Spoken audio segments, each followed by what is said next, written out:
September മാസത്തിൽ വരാൻ പോകുന്ന ഇൻട്രസ്റ്റ് റേറ്റ് കട്ടുമായി ബന്ധപ്പെട്ട അൺസർട്ടനിറ്റികൾ ഗ്ലോബൽ മാർക്കറ്റിലും അമേരിക്കൻ മാർക്കറ്റിലും പ്രതിഫലിച്ചു തുടങ്ങി.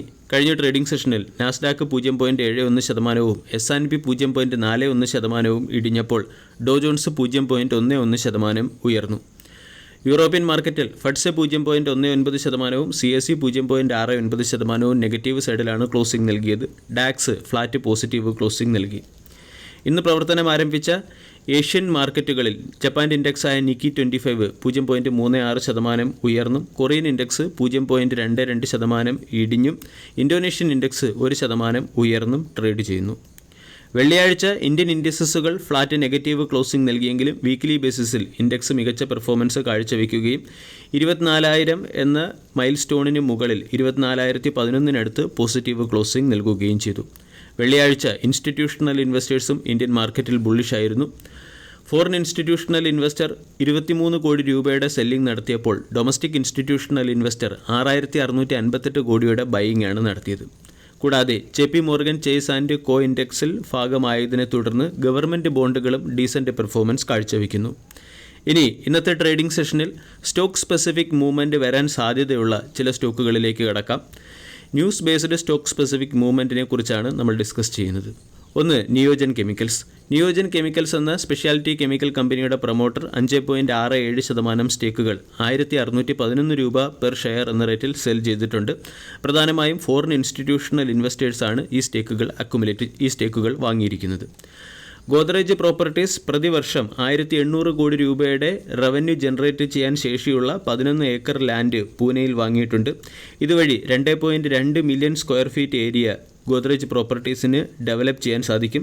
High street retail, high end residential project എന്നിവയാണ് ഇവിടെ നടത്താൻ കമ്പനി ലക്ഷ്യമിടുന്നത്.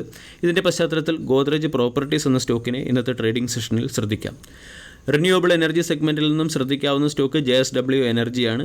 JSW എനർജിക്ക് SJVN എന്ന കമ്പനിയുടെ സൈഡിൽ നിന്നും wind solar hybrid project setup ചെയ്യുന്നതിന് വേണ്ടി, അതായത് 300 മെഗാവാട്ട് ശേഷിയുള്ള വിൻഡ് സോളാർ ഹൈബ്രിഡ് പ്രോജക്റ്റും 1,500 മെഗാവാട്ട് ശേഷിയുള്ള interconnected wind solar hybrid power പ്രോജക്റ്റും സെറ്റപ്പ് ചെയ്യാനുള്ള ഓർഡർ ലഭിച്ചിട്ടുണ്ട്.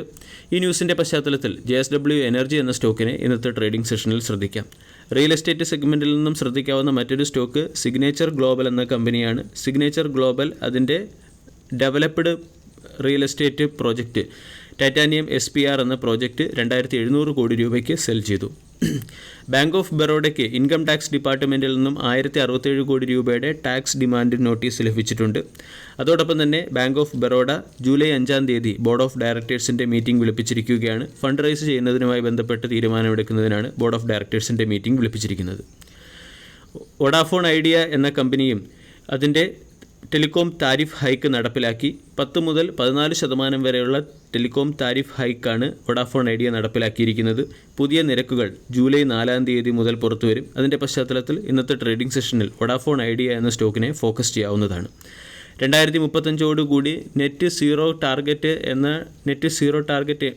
സീറോ കാർബൺ എമിഷൻ എന്ന ടാർഗറ്റ് അച്ചീവ് ചെയ്യാനുള്ള പ്ലാനിന് കമ്പനിയുടെ ബോർഡ് ഓഫ് ഡയറക്ടേഴ്സ് അപ്രൂവൽ നൽകിയതുകൊണ്ട് ഗെയിൽ എന്ന സ്റ്റോക്കിനെ ഇന്നത്തെ ട്രേഡിംഗ് സെഷനിൽ ഫോക്കസ് ചെയ്യാം.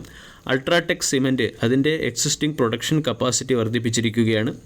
ആന്ധ്രാപ്രദേശിലെ കമ്പനിയുടെ മാനുഫാക്ചറിംഗ് പ്ലാന്റിൻ്റെ clinker unit capacity 3.35 metric tonne per ആനവും grinding capacity 1.8 metric tonne per ആനവും എന്ന റേറ്റിലാണ് വർദ്ധിപ്പിച്ചിരിക്കുന്നത്. ഇതുവഴി കമ്പനിയുടെ total cement production capacity 184.86 metric tonne per annum എന്ന റേറ്റിലേക്ക് ഉയർത്തിയിട്ടുണ്ട്. TVS ക്രെഡിറ്റ് സർവീസിൽ 282 കോടി രൂപയുടെ ഇൻവെസ്റ്റ്മെൻറ്റ് നടത്തി സ്റ്റേക്ക് ഹോൾഡിംഗ് 80.5% നിന്നും 80.69% ഉയർത്തിയിട്ടുണ്ട്. ഡിഫൻസ് സെക്ടറിൽ നിന്നും ഇന്ന് ശ്രദ്ധിക്കാവുന്ന 2 സ്റ്റോക്കുകളാണ് ഭാരത് ഇലക്ട്രോണിക്സും കൊച്ചിൻ ഷിപ്പ്യാർഡും. ഭാരത് ഇലക്ട്രോണിക്സിന് ഇന്ത്യൻ ആർമി ടാങ്കുകൾക്ക് ഫയർ കൺട്രോൾ സിസ്റ്റം സപ്ലൈ ചെയ്യുന്നതിന് 3,172 കോടി രൂപയുടെ ഓർഡർ ലഭിച്ചിട്ടുണ്ട്. മെട്രോളജിക്കൽ എക്യുപ്മെൻറ്റ് സപ്ലൈ ചെയ്യുന്നതിന് 481 കോടി രൂപയുടെ ഓർഡർ ലഭിച്ചിട്ടുണ്ട്. കൊച്ചിൻ ഷിപ്പ്യാർഡ് എന്ന കമ്പനിക്ക് നോർവേ ബേസ്ഡ് കമ്പനിയായ വിൽസൺ ASA എന്ന കമ്പനിയിൽ നിന്നും 4 6300 TW ശേഷിയുള്ള ഡ്രൈ കാർഗോ വെസലുകൾ നിർമ്മിക്കാനുള്ള ഓർഡർ ലഭിച്ചു. 1,100 കോടി രൂപയുടെ ഓർഡറാണ് കമ്പനിക്ക് ലഭിച്ചിരിക്കുന്നത്. ജിൻഡാൽ സ്റ്റീൽ എന്ന കമ്പനി നിക്കൽ പ്രോസസ്സിംഗ് ഇൻഡസ്ട്രീസ് ഹോൾഡിംഗ് ലിമിറ്റഡിൻ്റെ 100% സ്റ്റേക്ക് അക്വയർ ചെയ്തതുകൊണ്ട് ഇന്നത്തെ ട്രേഡിംഗ് സെഷനിൽ ജിൻഡാൽ സ്റ്റീൽ എന്ന സ്റ്റോക്കിനെയും ഫോക്കസ് ചെയ്യാവുന്നതാണ്. ടൈറ്റാൻ എന്ന കമ്പനി അതിൻ്റെ ഇൻ്റർനാഷണൽ മാർക്കറ്റിൽ ബിസിനസ് എക്സ്പാൻഷൻ്റെ ഭാഗമായി ബംഗ്ലാദേശിലെ കമ്പനിയായ റിഥം ജ്വല്ലറി എന്ന കമ്പനിയുമായി ചേർന്ന് ജോയിൻറ്റ് വെഞ്ചറിലെത്തിയിട്ടുണ്ട്. ഇതുവഴി ബംഗ്ലാദേശ് മാർക്കറ്റിലും ടൈറ്റാൻ അതിൻ്റെ പ്രൊഡക്റ്റുകൾ എത്തിക്കും. ഈ മുദ്ര എന്ന കമ്പനിയുടെ ഫുള്ളി ഓൺഡ് സബ്സിഡറി കമ്പനിയായ TW095 ഇൻ്റർനാഷണൽ എന്ന കമ്പനിയെ ഈ മുദ്ര എന്ന കമ്പനി അക്വയർ ചെയ്തു. ഇതിൻ്റെ പശ്ചാത്തലത്തിൽ ഈ മുദ്ര എന്ന സ്റ്റോക്കിനെ ഇന്നത്തെ ട്രേഡിംഗ് സെഷനിൽ ഫോക്കസ് ചെയ്യാവുന്നതാണ്. കൊറമണ്ടൽ ഇൻ്റർനാഷണൽ എന്ന കമ്പനി മഗ്നീഷ്യം എൻറിച്ച്ഡ് പാരാഫോമസ് പ്ലസ് എന്ന പേരിൽ പുതിയ ഒരു ഫെർട്ടിലൈസർ മാർക്കറ്റിലെത്തിച്ചിട്ടുണ്ട്. ഇതിൻ്റെ പശ്ചാത്തലത്തിൽ കൊറമണ്ടൽ ഇൻ്റർനാഷണൽ എന്ന സ്റ്റോക്കിനെയും ഫോക്കസ് ചെയ്യാം. വീഡിയോ എല്ലാവർക്കും ഇഷ്ടമായി എന്ന് വിശ്വസിക്കുന്നു. Thank you.